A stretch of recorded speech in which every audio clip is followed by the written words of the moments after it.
बिस्मिल्लाहिर्रहमानिर्रहीम। अस्सलाम वालेकुम। मैं हूं शकील कुरेजा। सियासी मामलात में अचानक बहुत तेज़ी आ गई। इस्लामाबाद में मुलाकातें भी हो रही हैं और बहुत सारी डेवलपमेंट्स हैं, उसके ऊपर तफसील से बात करेंगे। जबकि हुकूमत और अदलिया के दरमियान जो महाजर आई है वो भी नेक्स्ट लेवल पर चली गई, उसके ऊपर भी ज़रूर बात करेंगे। और 30 मई को इमरान खान साहब का कोई एक अहम मैच होने जा रहा है, वो क्या मामला है और मैच किसके साथ है, उस पर भी तफसील से बात करेंगे।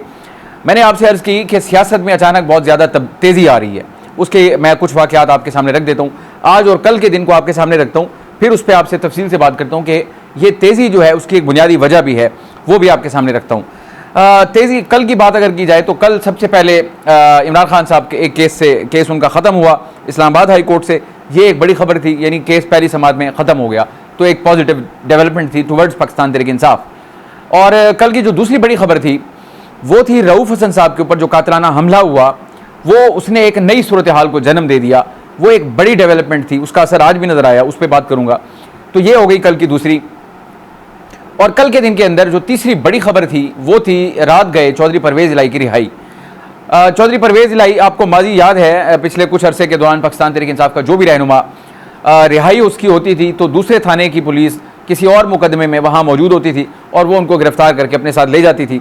अली मोहम्मद खान साहब हो गए, शहरियार अफरीदी हो गए और दीगर इनके मुतादिद कई रहनुमा हैं, उनके साथ ये मामला हुआ। लेकिन कल चौधरी परवेज़ इलाही साहब के साथ ये वाला मामला बिल्कुल नहीं हुआ। वो वहाँ से रिहा हुए, लाहौर हाई कोर्ट ने उनकी रिहाई दरख्वास्त जो थी ज़मानत वो मंजूर की, रिहा हुए, किसी ने कोई गिरफ्तार नहीं किया और वो बड़ी आसानी के साथ ज़हूर पैलेस पहुँच गए, घर में हैं, आराम कर रहे हैं। ज़बरदस्त हो गया। तो ये इतनी आसानी से जो हो गया, इसके अंदर भी एक मैसेज छुपा है। ये कल की डेवलपमेंट्स हो गई। अगर आज की डेवलपमेंट्स की बात की जाए, मैंने कल गुजारिश की थी कि पाकिस्तान तहरीक इंसाफ आज इसके ऊपर ज़रूर अपना रद्द-ए-अमल देगी जो रऊफ़ हसन साहब के ऊपर कातलाना हमला हुआ। और आज एक भारी भरकम प्रेस कॉन्फ्रेंस की गई गैर मुतवक्के तौर पर, उसमें खुद रऊफ़ हसन साहब भी मौजूद थे।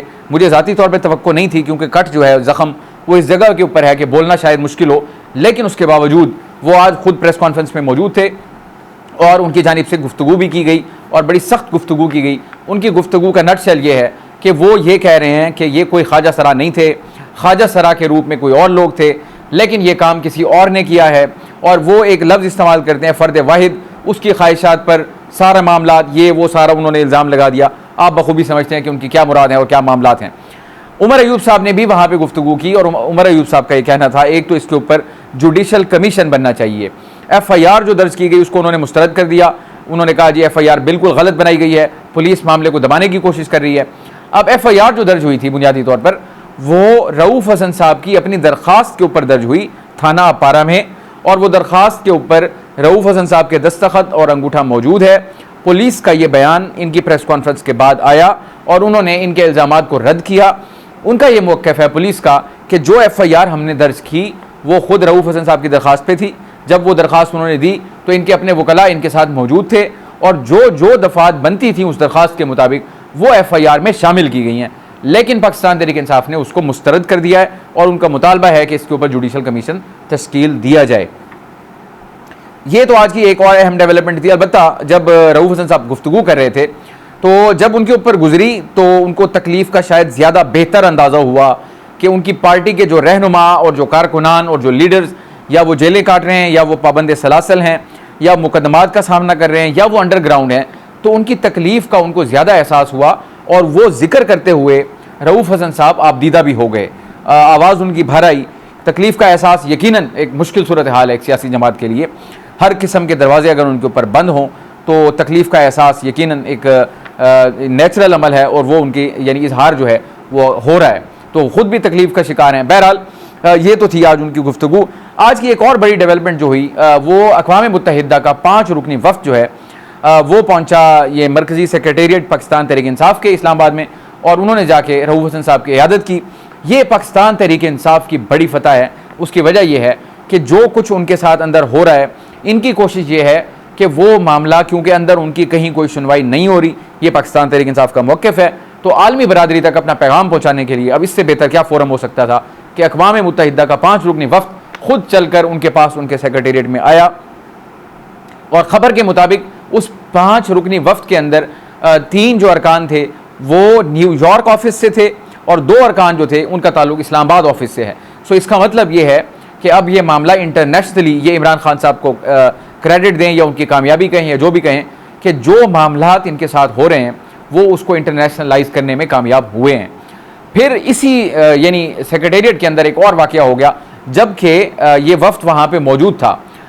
बड़ी डेवलपमेंट ये हुई कि हमाद अजहर साहब एक तवील अरसे के बाद मंजर आम पे आ गए और वो नमूदार हुए पाकिस्तान तहरीक इंसाफ के इस्लामाबाद सेक्रेटेरिएट में, और वहाँ उन्होंने मीडिया से गुफ्तगू भी की, वो टीवी के ऊपर चली। उनका मंजर आम पे आ जाना इटसेल्फ एक बहुत बड़ी खबर है, फिर मीडिया से इंटरेक्शन कर लेना एक बहुत बड़ी खबर है, क्योंकि नहीं तो जो जहाँ से निकलता था उसको गिरफ्तार कर लिया जाता था। तो आज ना उनको गिरफ्तारी हो सकी, अलबत्ता वो गुफ्तगू करके और इयादत करके रऊफ हसन साहब की जब चले गए तो वहाँ पुलिस की भारी भरकम नफरी जो है वो सेक्रेटेरिएट पहुँची और उन्होंने घर का सर्च ऑपरेशन किया, इनको तलाश करने की कोशिश की, लेकिन वो इनको नहीं मिले, वो जा चुके थे। अलबत्ता जिस वक्त पुलिस वहाँ पे मौजूद थी और वो घर की तलाशी ले रही थी सारी, तो उस वक्त अक़वाम मुत्तहिदा का वो 5 रुकनी वफ़द वहाँ पर मौजूद था। तो पाकिस्तान तहरीक इंसाफ के रहनुमा जो है रऊफ हसन साहब, वो ये कहते हैं कि फिर उस वक्त को हमने इस हवाले से बताया कि अब आपने अपनी आंखों से देख लिया कि हमारे साथ यहाँ पर क्या हो रहा है। तो ये पाकिस्तान तहरीक इंसाफ के लिए मेरा ख्याल है, जो उनका पॉइंट ऑफ व्यू है उस हवाले से ये उनके लिए बड़ी मस्बत खबर है कि उनके मामले को अब ना सिर्फ उन्होंने आंखों से देख लिया, बल्कि वो मजीद ये बताते हैं, बाद में वो एक टॉक शो में गुफ्तगू भी कर रहे थे, वो 5 अरकान जब गाड़ी से निकल के जाने लगे सेक्रेटेरिएट से, तो आगे पुलिस ने उनकी गाड़ी को भी रोका और कहा कि आप लोग नीचे उतरें और गाड़ी की तलाशी होगी। उन्होंने गाड़ी की तलाशी ली। तो अब सूरत हाल आपके सामने है कि ये कहाँ तक पहुँचे हुए हैं हम। हमाद अजहर का अलबत्ता मंजर आम पे आना मेरे पॉइंट ऑफ व्यू से एक और सिग्नल है। कल परवेज़ इलाही की रिहाई एक सिग्नल था, इस्लामाबाद हाई कोर्ट का फैसला जो है वो ये इमरान खान साहब के हवाले से वो एक सिग्नल है, लाहौर हाई कोर्ट का परवेज़ इलाही को रिहा करने का फैसला वो एक सिग्नल है, हमाद अजहर का सामने आना वो एक सिग्नल है। आज फिर मौलाना फजलुर रहमान साहब से पाकिस्तान तहरीक इंसाफ के वफ्द की जो अहम मुलाकात हुई वो भी एक सिग्नल है। मैं इसके ऊपर तफसील से बात करता हूँ। मौलाना फजलुर रहमान साहब का किरदार जो है वो इंतहाई अहम हो गया है और उसके 2 मुमकिनात हो सकते हैं, 2 पॉसिबिलिटीज़ हो सकती हैं। जो आज की मुलाकात इनकी हुई वफ्द की, मौलाना फजलुर रहमान साहब की रिहाइशगाह पे हुई, पाकिस्तान तहरीक इंसाफ का वफ्द चल के उनके पास गया और इसके पीछे जो कोशिशें और काविशें हैं वो असद कैसर साहब की बताई जाती हैं कि उनकी मुतादिद मुलाकातें मौलाना साहब से हुई और उन्होंने रास्ता हमवार किया, बर्फ़ पिघली, आज इनकी मुलाकात हुई। उसके बाद इनकी मुश्तरका मीडिया टॉक भी हुई। मीडिया टॉक के अंदर अगरचे मौलाना फजलुर रहमान साहब ने कहा कि जज्बा खैर सगाली से ये लोग आए और हमने इनको वेलकम किया। अलबत्ता ये बात भी उन्होंने साथ ही कर दी कि जो मुश्तरकात हैं, यानी कि आपके जो कॉमन पॉइंट्स हैं, उनके ऊपर मुत्तफ़िक़ा लाए अमल भी बनाया जा सकता है। तो कुछ ना कुछ बर्फ़ पिघली है। अब मैंने कहा कि मौलाना फजलुर रहमान साहब का जो यहाँ किरदार है वो इंतहाई अहम हो जाता है। मौलाना फजलुर रहमान साहब एक इंतहाई ज़ीरक सियासतदान हैं, उनके वालिद बड़े ज़ीरक सियासतदान थे, आइन बनाने में उनका हिस्सा था। उन्हीं की परवरिश में मौलाना फजलुर रहमान साहब बड़े हुए और फिर ख़ुद उनको 40-50 साल हो गए सियासत के अंदर, अमली सियासत में। तो वो जो है उनका किरदार, मैं इस वक्त उसको 2 हिस्सों में देख रहा हूँ। एक पॉसिबिलिटी ये है कि वो इस अपोजिशन के साथ मिलकर, पाकिस्तान तहरीक इंसाफ हो या ग्रैंड अलाइंस हो, 6 रुकनी जो है, 6 जमातों का इत्तेहाद, अगर वो इनके साथ मिल के और बैनी ही अपोजिशन वाले मोड में जाते हैं तो वो इस हुकूमत के ऊपर एक हतमी धावा बोल सकते हैं कि हुकूमत लड़खड़ा जाए और गिर जाए। तो ये उनमें सलाहियत मौजूद है अपनी। तो लेकिन मैं इस पॉसिबिलिटी को वज़न कम दूंगा। इस वक्त जो मुल्क की सूरत हाल है, मौलाना फजलुर रहमान साहब उसको बालाए ताक नहीं रखेंगे। मेरा शऊर ये कहता है कि मौलाना फजलुर रहमान साहब इन ग्राउंड रियलिटीज़ को जो पाकिस्तान फेस कर रहा है, जो बड़ी ही तशवीशनाक हैं, उनको बालाए ताक रखते हुए मौलाना फजलुर रहमान साहब ऑल आउट जाएं, इसका इम्कान बहुत कम है। अब आ जाता हूँ दूसरे मुमकिन के ऊपर, यानी दूसरी जो पॉसिबिलिटी है मौलाना फजलुर रहमान साहब से जिसकी तवक्को की जा सकती है, वो ये कि इस वक्त जो एक जमूद है मुल्क के अंदर, हुकूमत पाकिस्तान तहरीक इंसाफ से बात करना चाहती है लेकिन तहरीक इंसाफ उनसे बात नहीं करना चाहती। तहरीक इंसाफ इस्टेब्लिशमेंट से बात करना चाहती है लेकिन इस्टेब्लिशमेंट उनसे बात नहीं करना चाहती और वाज़े तौर पर एक दूसरे को जवाबात दे दिए गए। इनकी जानिब से, यानी कि हुकूमत की जानिब से इनको ऑफ़र की गई, उन्होंने वाज़े जवाब दे दिया हुकूमत को कि तहरीक इंसाफ ने कि आपसे हम बात नहीं करेंगे। इन्होंने कहा जी हम इस्टेब्लिशमेंट से बात करेंगे। इस्टेब्लिशमेंट ने वाज़े अल्फाज में उनको जवाब दे दिया कि आपसे कोई बात नहीं होगी। इंतशारी टोले का लफ्ज़ इस्तेमाल हुआ, आपको याद होगा, उन्होंने भी इनकार कर दिया। भाई अब अगर कोई किसी से बात नहीं करेगा तो फिर आगे मामला कैसे बढ़ेगा। मैंने अभी गुजारिश की, जो मुल्की मामलात हैं, जो सूरत हाल है, ब्रॉडर पिक्चर को अगर सामने रखें तो उसमें रास्ता निकाले बगैर कोई चारा कार नहीं है। तो अब आ गए हैं मौलाना फजलुर रहमान साहब एक बार फिर सेंटर स्टेज पे। अब मौलाना फजलुर रहमान साहब के पास कौन गए हैं? तहरीक इंसाफ वाले। मौलाना फजलुर रहमान साहब ऐन मुमकिन है कि कोई एक ब्रिज बनने की कोशिश करें इस्टेब्लिशमेंट के साथ। ठीक है, शिकायत हैं, तकालीफ हैं, उनको हदफ बनाया हुआ है, लेकिन कहीं ना कहीं बैठकर मामलात को तय किया जाता है। मौलाना फजलुर रहमान साहब इस वक्त सेंटर स्टेज पे आ गए हैं। ऐन मुमकिन है कि वो ब्रिज का किरदार अदा कर लें, क्योंकि मुज़ाकरात जब भी टेबल पे होंगे, एक फरीक की सारी बातें नहीं मानी जाती, दूसरे फरीक की भी सारी बातें नहीं मानी जाती, उनमें दरमियानी रास्ता निकाला जाता है, कोई ले दे होती है, उसके बाद मामलात को लेके आगे निकला जाता है और जमूद जो है वो टूटता है। मैं ज़ाती तौर पर देख रहा हूँ मौलाना फजलुर रहमान साहब और परवेज़ इलाही साहब के किरदार को कि वो कोई कंस्ट्रक्टिव रोल प्ले कर सकते हैं या करेंगे आने वाले दिनों में, जो इस जमूद को तोड़े और सूरत हाल कुछ आगे चले, जिसमें मौलाना फजलुर रहमान साहब को भी कुछ मिले और इसी तरह पाकिस्तान तहरीक इंसाफ को भी कुछ मिले और मामलात मुल्क के जो हैं वो भी आगे बढ़ें। तो अगर तो ये ऐसा होता है फिर तो हमारे लिए कोई खैर का पहलू निकलता है। और अगर मौलाना फजलुर रहमान साहब अपोजिशन मोड के अंदर जाके इनके साथ हम आवाज़ हो जाते हैं और मुत्तफिक हो जाते हैं कि इस हुकूमत को डिसलॉज करना है, इसको गिराना है, तो फिर जो कॉन्सिक्वेंसेस हैं, फिर जो एक माहौल या सिनेरियो बन रहा है, वो मैं आपको दोबारा कह रहा हूँ वो नाकाबिले बयान है। फिर उसकी वजह यह है कि आप कर्ज़ों से मुल्क चल रहा है, कर्ज़ों से कर्जे उतर रहे हैं, कर्ज़ों से डेवलपमेंट हो रही है, कर्ज़ों से तनख्वाहें दी जा रही हैं और कर्ज़ों के बगैर मुल्क आगे चल नहीं सकता।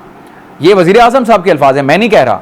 ये वज़ीर आज़म साहब कह चुके हैं कि अगला प्रोग्राम नागुज़ीर है और तवील प्रोग्राम होगा। ये वज़ीर ख़जाना कह चुके हैं 6 से 8 अरब डॉलर का होगा, 3 साल का होगा।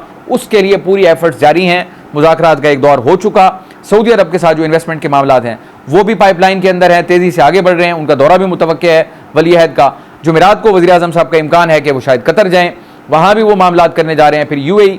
तो ये सारी चीज़ें अगर आप सब कुछ बदल दें, पूरी पिक्चर चेंज कर दें, ये SIFC का कॉन्सेप्ट जिसके तहत आप लोगों को यहाँ बुला रहे हैं, इन्वेस्ट करवाना चाहते हैं, ये सब कुछ अगर तब्दील हो जाता है तो फिर ये सूरत हाल किधर जाएगी?